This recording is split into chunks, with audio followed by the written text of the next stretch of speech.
ಬಂದ್ ರಾಜ ಬಾ ಬಿಸಿ ಬಿಸಿ ಅಡುಗೆ ಮಾಡೀನಿ ಊಟ ಮಾಡ್ಬಾ. ಬೇಡಮ್ಮ ನಾ ಫ್ರೆಂಡ್ ಬರ್ಡೇಲಿ ಕೇಕ್ ತಿನ್ಕೊಂಡು ಬರ್ಡೇ ಫುಲ್ ತುಂಬ ಬಿಡತ್ತೆ. ನಿದ್ದೆ ಮಾಡ್ಬೇಕು ಅಷ್ಟೇ, ಸುಸ್ತಾಗ್ಬಿಡುತ್ತೆ ನನಗೆ. ಬಾ ರಾಜ ಹೇಳಿದ್ ಕೇಳು, 1 ಗಂಟೆ ಹಸು ಅಂತೀ, ರಾತ್ರಿ ಬೇರೆ ಏನೂ ಸಿಗೋದಿಲ್ಲ, ನಿನ್ ಬಗ್ಗೆ ಗೊತ್ತು. ಬಾ ನೀ ಸುಮ್ಮನೆ. ಬೇಡಮ್ಮ ನಿದ್ದೆ ಬರ್ತದೆ, ಸುಸ್ತಾಗ್ತದೆ, ಮಲ್ಕೋತೀನಿ ಹೋಗಿ. தோரணம் சூடுதம்மா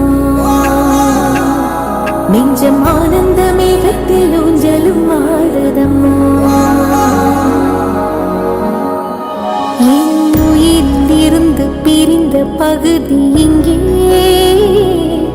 நான் இழந்த சிரிப்பும் இதய துடிப்பும் நீ